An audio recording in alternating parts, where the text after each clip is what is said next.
Right, good evening and welcome again on this Dhammakaya EU Saturday meditation with me today, Monk Pasaratan Tamano. So the topic I have set for today is the first teachings of the Buddha, and it's going to be divided into different episodes since I will do basically the translation and explanation of the Pali script, the significance of that, because in Wat Dhammakaya temple, we do have these 24/7 repeatedly rounds of chanting of the sutta. And the number of accumulation of these chantings in the past years have been leading up to 7 billion and more than 7 billions. And of course, it's going to keep adding up. And for me, the more we understand about the teachings, the more we understand about what the Buddha was explaining, the more appreciation we do have with when we do the chanting itself. I got this experience from when I went to Bali last month, and there was actually a sessions when there was a session in yoga studio when it was just promoted as the mantra chanting and meditation with monk, and it was actually this sutta, and a lot of people really enjoyed it because they also said that the sound of the chanting really soothing and also prepare them for the practice of meditation. And that's what I will be trying to make the explanations of all these sutras. So as we are waiting for a couple more people to come, I will also start with the explanation a bit of the meditation technique, since most of you are familiar with the techniques already. And just a few things that I always reminding every practitioners, even especially the regular meditators, and that is the the understanding or the ability to wait and take your time to gradually get into that state of feeling relaxed and comfortable. Because I use the analogy of basketball a lot because I used to play basketball. And of course, if you are around my age, you will remember Michael Jordan, who is actually basically, basketball god. The point being is that we mostly remember Michael Jordan from all his, amazing, miraculous moved, making shots and all that. But what people seems to be overlooked is actually how sound his foundation really is. He has been, repeatedly doing the routines of the simple jump shot, the simple layup, the steps, and these are just the foundation. So even though can be amazing, he's still repeatedly doing this simple step. And that's what I was trying to explain, that how important it is with the foundation of the meditation to always start your meditation by taking your step very gently, very softly, slowly get into that state of feeling relaxed, grounded, and presence. Because otherwise, many times as a regular meditator, and especially when you have less time in a day and you're just trying to break yourself into the meditation right away, it's very simple to end up forcing yourself into stilling your mind, calming your mind and all that. And then at the end of the day, it feels frustrated instead of feeling calm and peaceful. So number one, take your time with all these steps of relaxation, from the way you're adjusting your sitting posture, from relaxing your muscle, before gently bring your attention back to with yourself in your present moments, even all the way to the center before applying chosen techniques, whether it's going to be visualization or with a mantra or just gently observing the state of feeling peace and calmness that you have within yourself. All of these are just transportation that will transport your mind to the destination, which is the inner peace. The key is to gently take your time. When our teachers always emphasize on the importance of waiting. Basically, it's about waiting. It's going to take some time for our mind to settle down, for everything to be purified. And if we're rushing to the process, we actually try to push it down. Imagine if a football, a soccer ball anyway, a football, and if imagine a football floating on the water, but if you press the football down under the water, it depends on how long you can hold it there. Because as long as you can hold it, it stay there. But eventually, your arm will get too tired and it will just bounce back. That's the thing.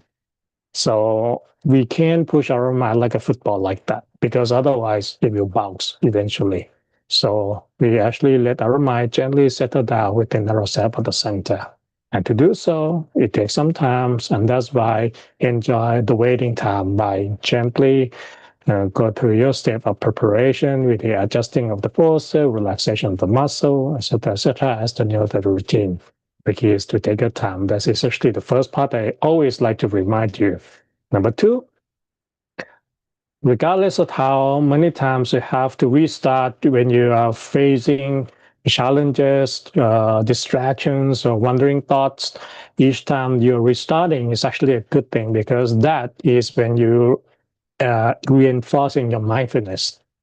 That is actually when you recognize, oh, my attention is here, my consciousness is here, it's slipping away. So each time you're restarting is when you realize what's going on, and that's actually when you actually and you can reinforce that and have the more stable state of being mindful. That's actually even very, very good thing. So remember just to take this step to restarting each time you are kind of bump into distractions or wandering thoughts, or restart from the top and gently go into it again. And you eventually come to be centered very easily and very peacefully. So that is only a few things that I just like to remind you before we go down. So let's start with the meditation for today. So start from stretching your body, your neck, your shoulders, your arms, your legs. Get adjusted to be very comfortable. Mm. Mm.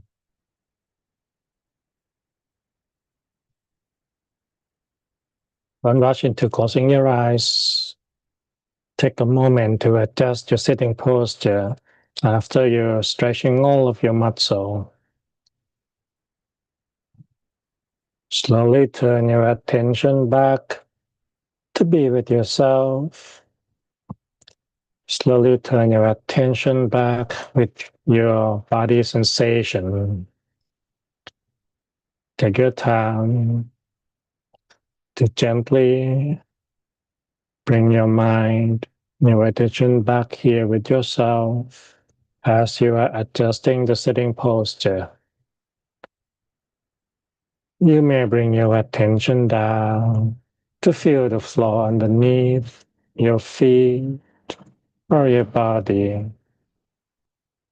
Adjust your legs until you feel that the blood circulation can flow very smoothly throughout your legs so that you can feel relaxed from your calves to your knees, up to your thighs. Once your legs are comfortable, let's turn your attention to feel both of your hands placed upward on your lap without any tension appearing around the elbows or the shoulders. Please adjust your back, your neck to be straight and upright without any tension down at your lower back. Please observe your sitting posture from top to toes and adjust until you feel settling down comfortably at your seat. When you find the right posture, it feels as if your body's weight is disappearing And you can remain in that posture without any resistance or using force to hold your body.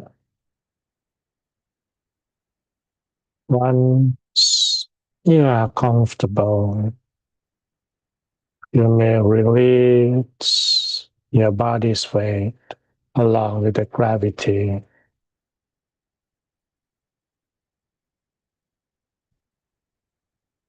After you have settled down in this comfortable posture, just close the eyes softly without feeling any tension at the corners of your eyes, around the eyeballs. Allow the relaxation from your eyes to fill the rest of your facial muscles so that you can feel relaxed from your forehead down to your temples, down to your nose, cheeks, feeling relaxed down to the back of your head, your neck,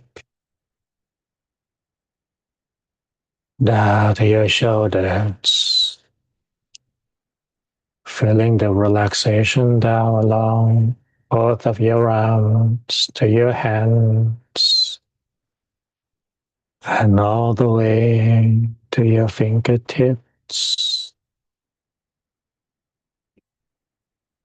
Please relax from your chest down to the abdomen, down to your legs, feet, and all the way to the tips of the toes.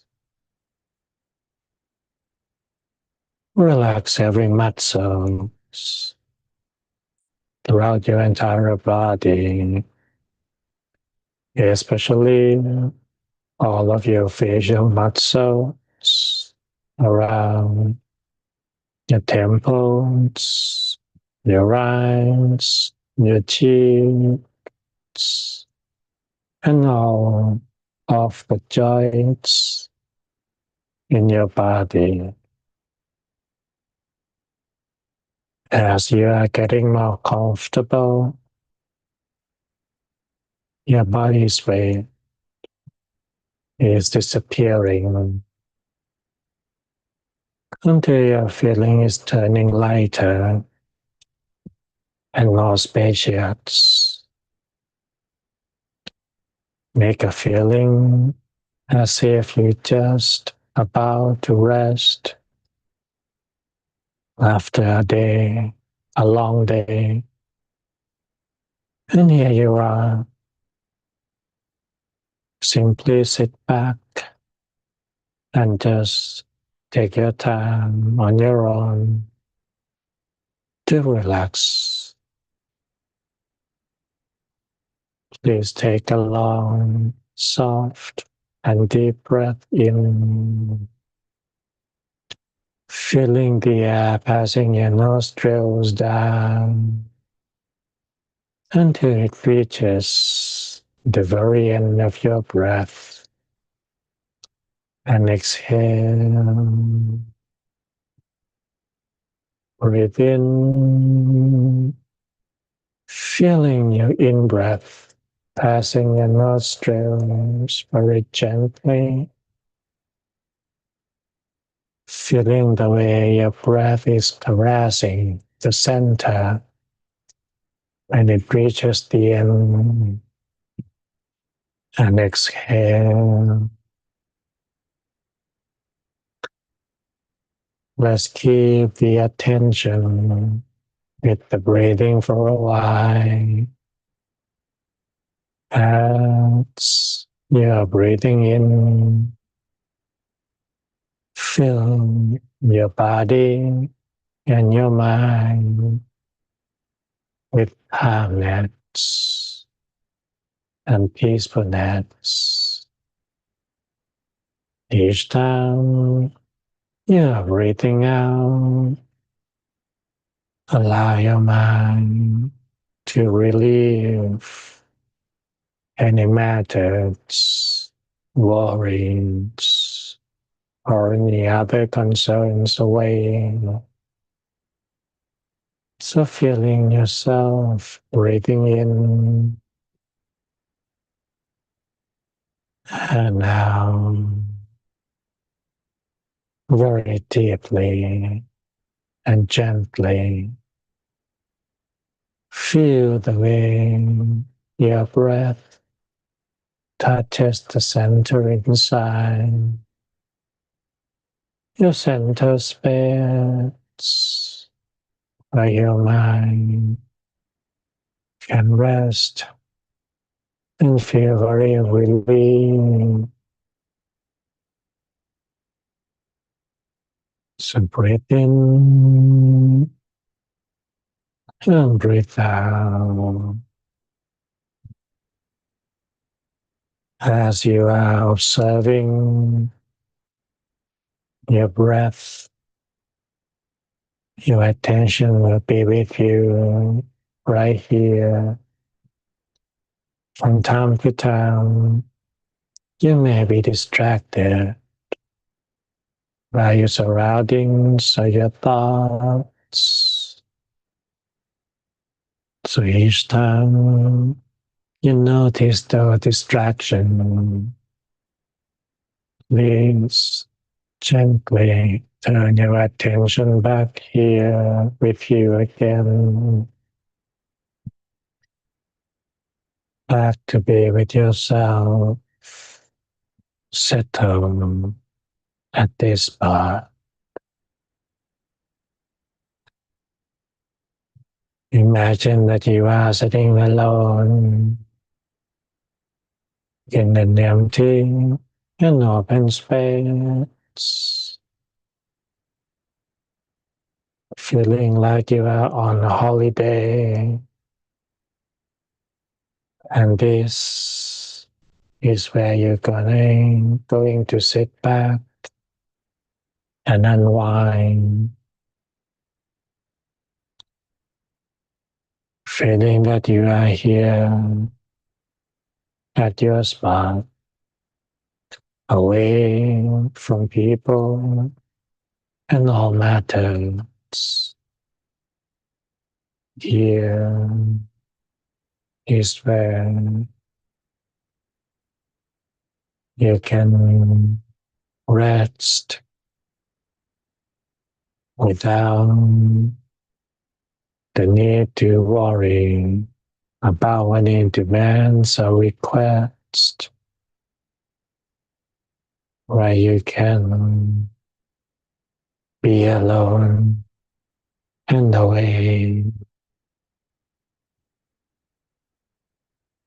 where you can breathe to the fullest capacity of your lung, in and out, feeling yourself here in this space, as if you are becoming as one with the nature. Allow yourself to assimilate with your surrounding, with the open space, with your mind free from all kinds of matters that you may still holding back. So now, let us give ourselves the time to rest the body and the mind.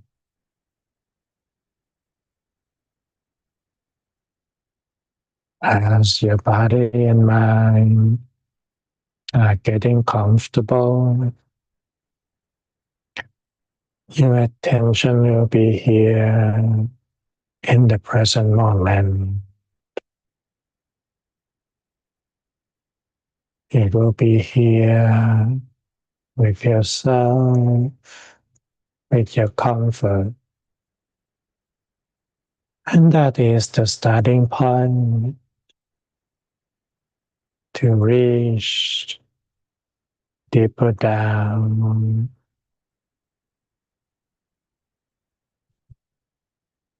If you feel content just by sit back and relax, you are on the right path to peace because your mind return here voluntarily and naturally without being forced. So it settles very softly and peacefully.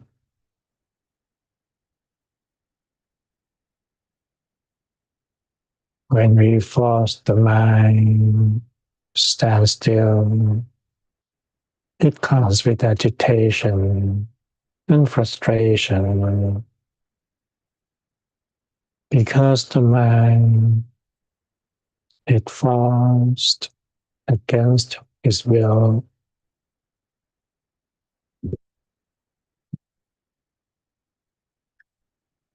Follow the attainment of inner peace. The stillness must come naturally. It will settle inside. At first, it may come and go. Eventually, no distraction can take it away. So feel yourself in an open space with your mind free from all matters until you are feeling so light and spacious inside of you. Then you may gently turn your attention to your center or to the point where you can feel most comfortable to lay your mind upon. Let the mind settle in the cradle of peace within. It is soft and comfortable. Just to place it inside. And even though there may still be some noises or distraction around, they don't seem to matter as you are more content with your inner comfort and calmness.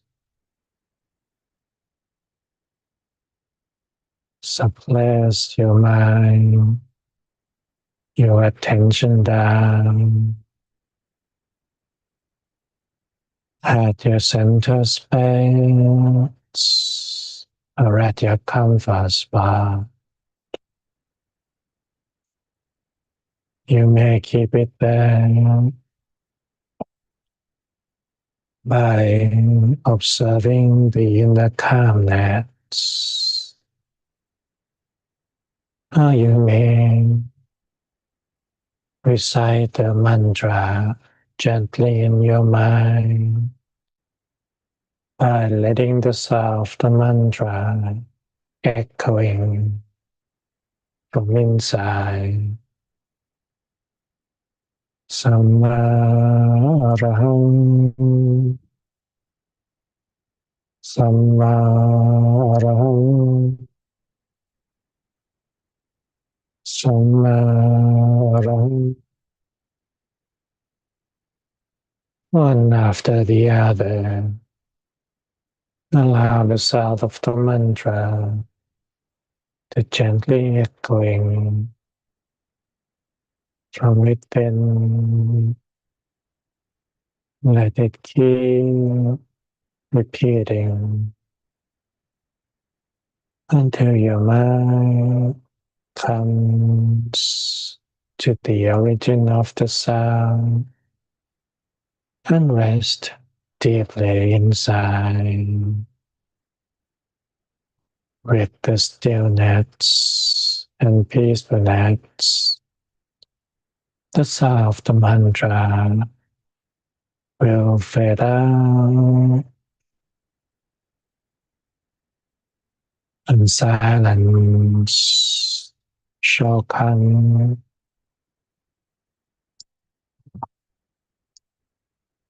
Afterward, we continue to remain still with ease. Samaraham,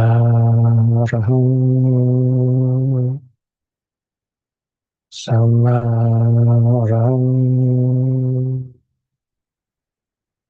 Samaraham.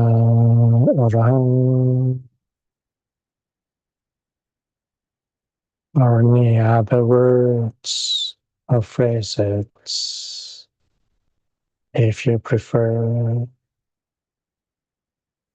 Let it keep repeating until it fades out on its own. And then your mind will settle inside. It settles at the gateway. And when everything comes to settle perfectly, the middle way, the middle path inside, leading to the deeper layers, will open up. Sometimes it feels like you are falling down from the higher ground. Sometimes it feels like you have come into a different space, a different dimension, that everything suddenly falls silent. Those feelings come when we are passing through to the deeper layers.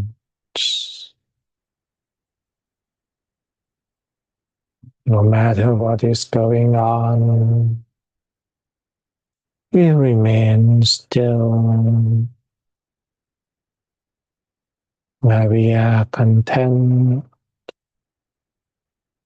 and let our inner peace guide our mind deeper and further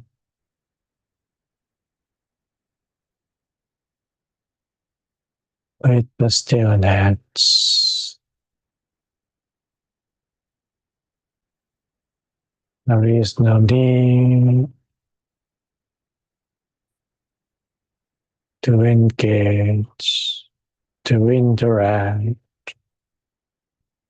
No action is required. It's simply letting it be still with ease. And the peace is comforting the mind. Somehow,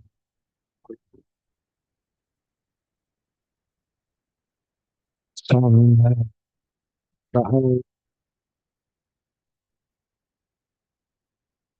somehow,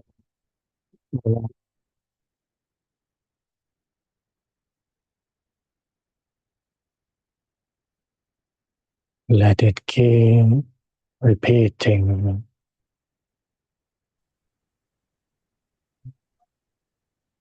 with yourself. Your mind stay still, contentment,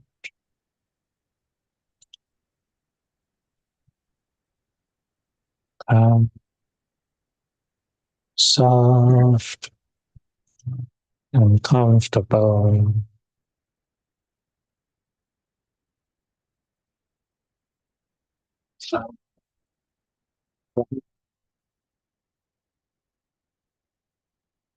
Allow,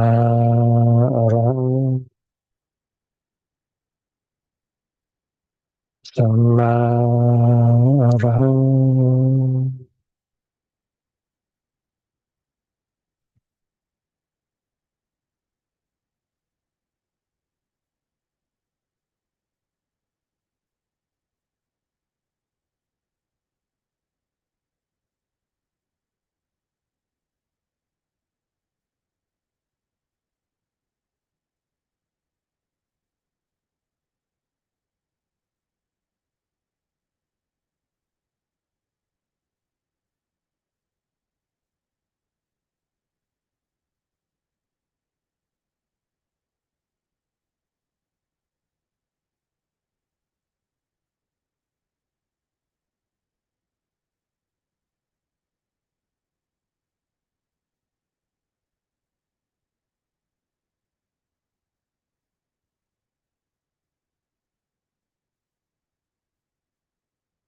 Sama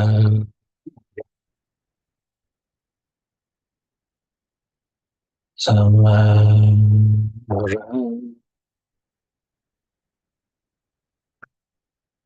sama orang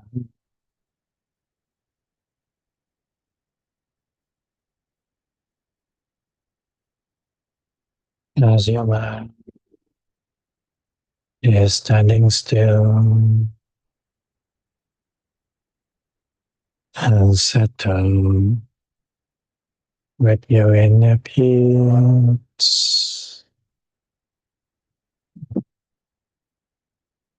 You may let that peace energy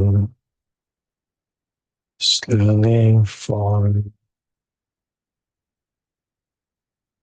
a bright, shining spherical image like the sun, feeling as if your mind has turned into that warm, bright sun with the light of peace inside, radiating. Allow that light to expand, and the warm touch of your peace energy radiating.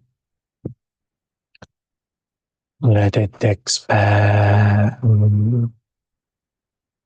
from yourself to your surrounding, your residence, your neighborhood, to the whole city. Expand until it touches the horizon, 360-degree, reaching out to all creatures and every person to embrace every life with this peace energy as you are sharing this warm, loving kindness to every life, to every soul. Expand further and further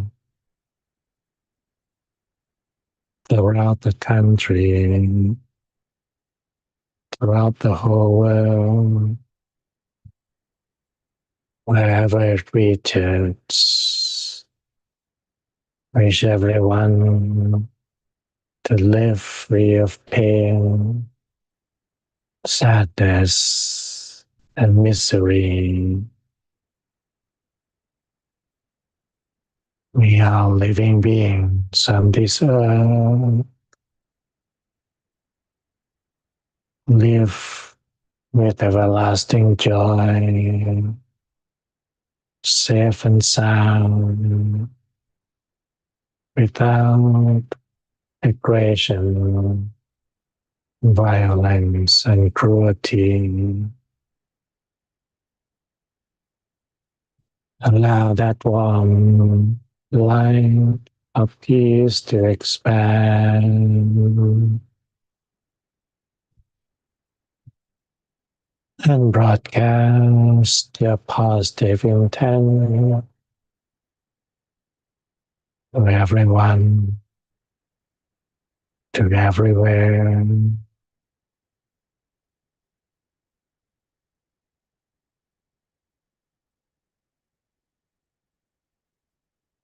Reach out to your loved one, family, friends, relatives,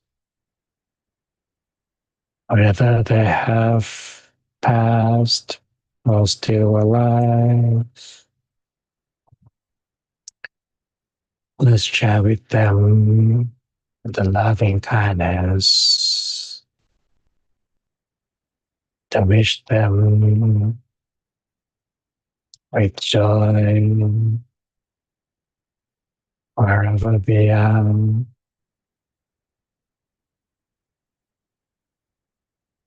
Allow that warm brightness inside to expand.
And now that we have shared this peace energy, loving kindness, let us turn our attention back to ourselves, to our body sensation. Slowly feel the sensation on our feet, feeling our hands placed on the lap, and slowly take a long, soft, and deep breath in and breathe out. Breathe all the way down and exhale.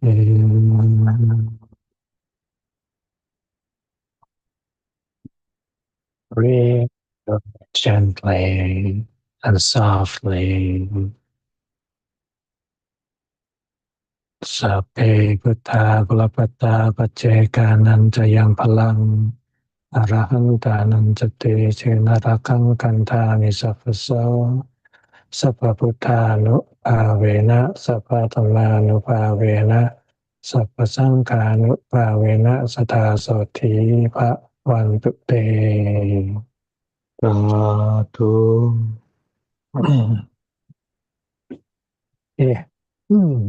So that is the end of the meditation part. So I hope that you enjoy today's meditation. As I mentioned at the beginning, that if you are able to take your time and gently get adjusted and falling into that relaxation and comfort, the mind will actually come to this feeling of peace without so much effort. In that way, it is also able to stay still more continuously without feeling that you have to force it. So,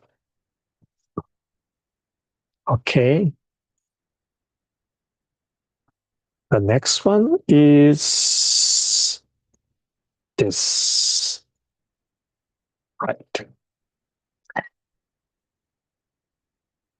Okay, let me try it again.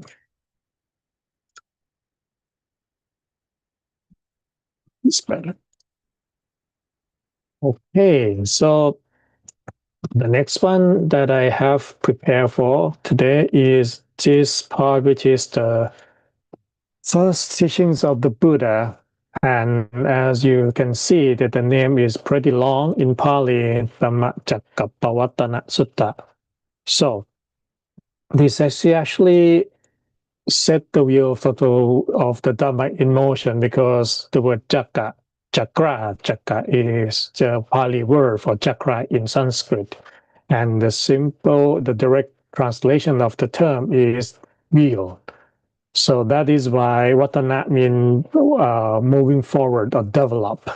And as we solve the term, it means that the moment that the Buddha gave these first teachings is actually leading up to everything, studying the view of Dhamma started to begin to turn.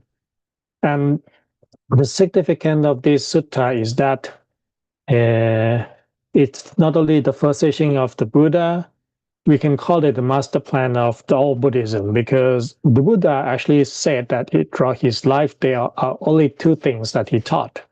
The first is the meaning of what is means as sufferings or misery and how to eradicate them. So basically, this is the sutras that contain that a very foundation of all Buddhist teachings, and Buddha basically elaborate for the next 45 years of his life from this sutra. And because it is the first sermon that he gave, it's also led up to the very first monk who attained enlightenment and afterward become a monk. And that also means that this not only set the view of the mind in motions, but it is also to actually setting up so-called the completions of the triple gem, which is the three things that Buddhists will hold as refuge, the Buddha, Dhamma, and Sangha. So that is the significance of the sutta. So normally in the Wat Dhammakaya temple in Thailand, we do this, in front of the setia. We actually, anybody can come there and do this chanting, which is about 17 minutes for each round, and it has been accumulated a number of rounds up until more than 7 millions now. And basically the translation is like this. The first part, as you can see, evam me suttang ekang samayang pakava paradasya viharati isipatane. And if you get a chance to read the actual sutra, not just the interpretation by the monks, but what is actually in the Tipitaka itself, you will notice that at the beginning is always started with, thus I have heard. And it is because that in the time of the Buddha has one caregiver. His name was Ananda. He was basically the nephew of the Buddha. Before him, the Buddha has many caregivers or secretary, but of course, there was no one who can really fit the description very well. And finally, the Buddha picked him. So upon that, the Buddha, he asked the Buddha for a privilege that if you want me to do this task as being your caregiver or secretary, one privilege I need to ask would be, whatever you teach, if I'm not there, you have to repeat it again for me. So this is actually why every single time you can hear that the sutra begin with "thus I have heard," because The Ananda was actually the enlightened monk in the time of the first council, who memorized most of the Buddha's teachings and explained it to until become compiling of Tipitaka as we have today. So, so when he talking about this, he was talking about the city called Varanasi as today in the forest called Isipatana Marikataya one. So the name of the forest is Ipatana Marikataya one, which actually means the game refused. The meaning is that this is the forest that has so many deers, and this is actually the area when the deers can live freely without being hunted. So the city is actually called Varanasi, and if you see on the screen, the Varanasi is actually down here. So when the Buddha attained enlightenment, he attained enlightenment here in Bodh Gaya. So from Bodh Gaya, after he attained enlightenment, he spent 7 weeks reflecting upon the depth of the enlightenment. At first, he decided not to teach to anybody because the Dhamma that he attained as enlightenment is very profound. So he thought that nobody could really understand it. So the Buddha actually starting his journey from Bodh Gaya. This is the current road as the modern road today, up to here, which is about 292 kilometers, up until this area called Saranath. It's very close to Varanasi. And Varanasi is actually a very important city in India. It is a city that's basically very spiritual because not only just Buddhist, it's also very famous for Hinduism. And if you get the chance to go to India and go to Varanasi, it's very common to take a boat along the Ganges River. And you will see people who do this, the sun salutation, just soak themselves in the river, sort of as a Hindu practice of cleansings. And every 12 years, there's also a big gathering. So this is actually what happened in those days when a lot of ascetics from many types of practices, when the yogi will be there and try to find what's so-called moksha, which is the liberation or basically how to end rebirth. And that's why from this area, it came up from many philosophies. And Buddha was able to achieve enlightenment at the time. And from this area in Saranath, in Bodh Gaya, from Bodh Gaya, that he went on to this Isipatana Marikataya one. So this is actually the deer forest that finally he ended up reaching. And this is the area as known today in Saranath. There is actually a stupa called Dhammaka stupa that is situated in Varanasi as a memorial of the so-called the first teaching of the Buddha. Actually, the interesting part is that the same area also where is the site where the Buddha gave two very important sutta. The first one, of course, the wheel of the Dhamma, and the other one is Anatta Sutta, which is the characteristic of not self or anatta. So all of this actually given in this area. So the second part of the phrases explain that Tatrako Bhagava Panchavakkhya Bhikkhu Amantesi. Panchavakkhya is actually the first group of 5 monks who came to be with the Buddha, who is his first students.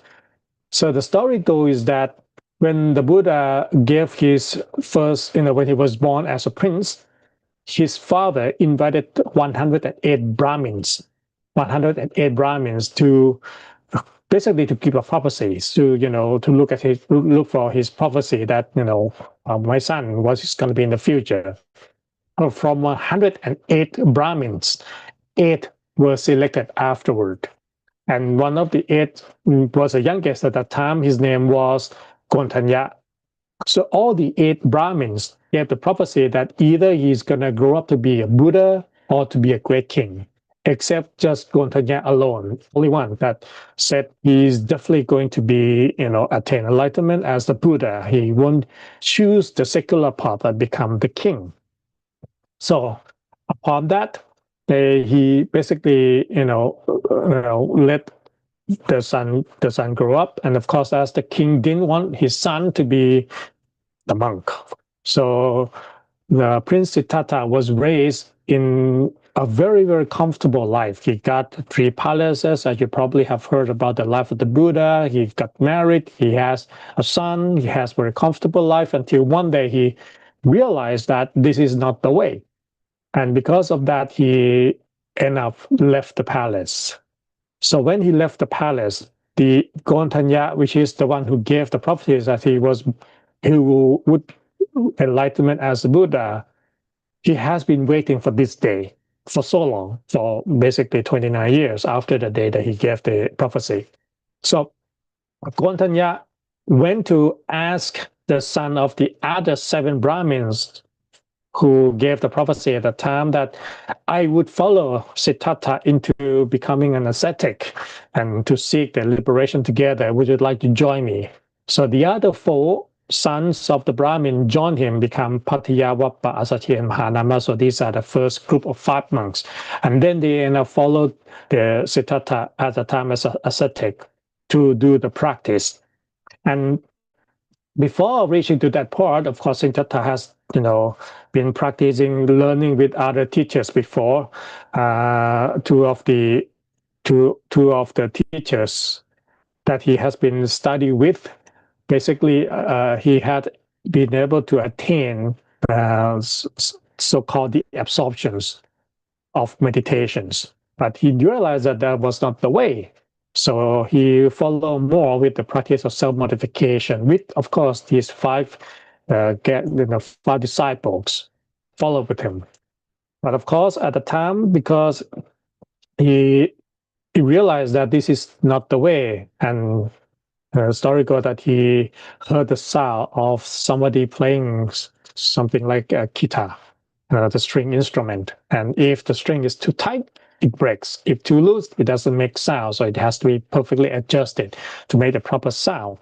So that being said, he stopped his self-modification. And the last one was he stopped himself. Story goes that he stopped himself so much that when he touched his belly, he could feel his spine. So when he started to consume food again, these 5 monks thought that he gave up the practice. So they left him. And that's why he get a chance to be more with himself and finally leading up to the state of enlightenment. So after enlightenment, he thought of that Siddhartha of the Buddha, thought of his first 2 teachers, but they already passed away. So that's why he went to see this group of 5 monks. And when he went to see them, when these 5 monks saw him walking, the Buddha walking towards them, they make a pact that we will not welcome the Buddha because he gave up the practice.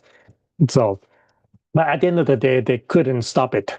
So they end up, help him finding him seating and all that, but still look a bit kind of, I'm not listening to you kind of thing, not showing respect.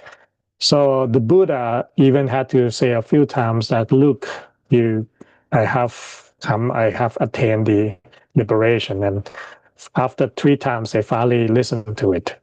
So and then the Buddha gave these sutras to this monk.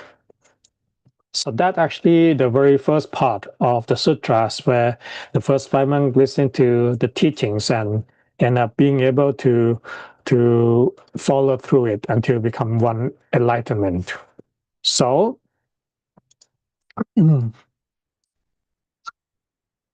okay.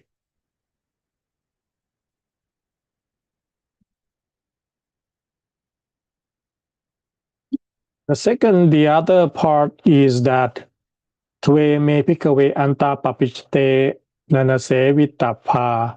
They are 2 extremes that are not indulged by one who has gone forth. And this is the word that is used to say, ascetics or the monk. And the word one who has gone forth, or papachita, which actually means the one who renounced the worldly life. The word monks actually in Pali is from a few words, whether papachita and this one Pico, the one who lives by alms, or Samana, who is at peace. So this is actually the term that was used. So by the Buddha saying that those who live as ascetic should not engage themselves in the sensual pleasures. So sensual pleasure, yo jayang kamas kame sukha lika nuyoko. So in those days of the practice, there were two types of the practice. The first one is to indulging in sensual pleasure. So the practice was to believe that if we bombarding our senses with everything pleasurable, the fine food, fine touch, fine scent, fine sounds, and all of this finally kind of bombarding until finally our mind kind of being able to rise up from those sensual pleasure and discover liberation that were practiced at that time. So, but since Prince Siddhartha already grew up in that kind of life, he knew that this is not the way. So that's why he left the palace. So the sensual pleasure refer to the five types of pleasure from form, sound, smell, taste, and touch. And when in Buddhism, when we talk about the terms happiness, we make distinction between two things. The first one is the pleasure from senses, which is actually something that's still dependent or conditioned to what we are looking for, to what make our sense pleasurable. But the true happiness is supposed to be the second one, niramisa sukha, which means the one without any attachment or any condition from the sensual desire. And that's actually coming from the practice until our mind no longer contain any part of the desire. And the Buddha explained that the practice of indulging in sensual pleasures are shino, which is lowly or disgusted. It's like we are we holding on to a corpse or a dead body. Kammo means leading. This is a life of the householder, where still engaging all this sensual pleasure, which is actually belongs to someone who's still being guided or being manipulated by the defilements in the mind. And that is for the noble, bring no benefits at all. So that's what he was explaining. And he also adding up that another way, which is the self-infliction, so self-mortification, which is the one that he has been practicing before and also famous at the time, because at the time they believe that the other practice that if you kind of force yourself to the extreme, with different types of torturing, you actually kind of squeeze it out. So this practice still exists today in India, and that the Buddha also used the same, that it caused suffering to the practitioners without leading to any benefits at all. So this is not the way. And that's actually why the Buddha would end up explaining that avoid the extremes is actually what realized by himself, Tathagata, meaning the Buddha, by himself, that it leads to realizing insight knowledge all the way to liberations. So that was the first meaning of the word middle way, is to avoiding the extremes of self-mortification, which is torturing oneself, and also indulging in the sensual pleasure. So these two are the extreme way in the practice. So for tonight, I will just leave it as this. And as I put it out as episode 1, there'll be more episodes. I will finally end up explaining the rest of the sutra. For me, this is very kind of very concise sutra. The reason being is that imagine if you are someone who's been, if I'm a Kontanya and I have been waiting for Siddhartha, Prince Siddhartha, to ordain for 29 years.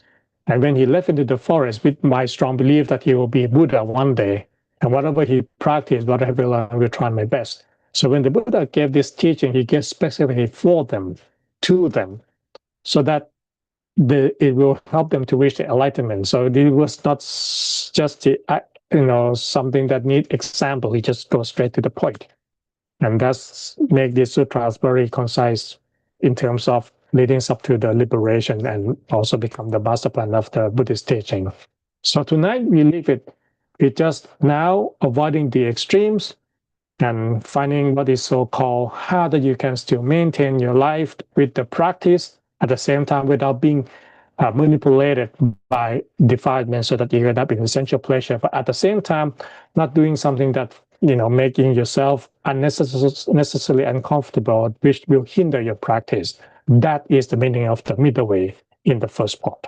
So I hope that I'm not speaking too fast and made the explanations too fuzzy. So thank you. And I don't know when will be my next sessions, but just please look it up on the DMEU page or the Dhammakaya EU on Instagrams. And there are some upcoming retreats, information on those in social network if you'd like to join. And of course, the next time I will come here again with the episode 2 of the first session of the Buddha. So for tonight, thank you for sharing this session together. Good night.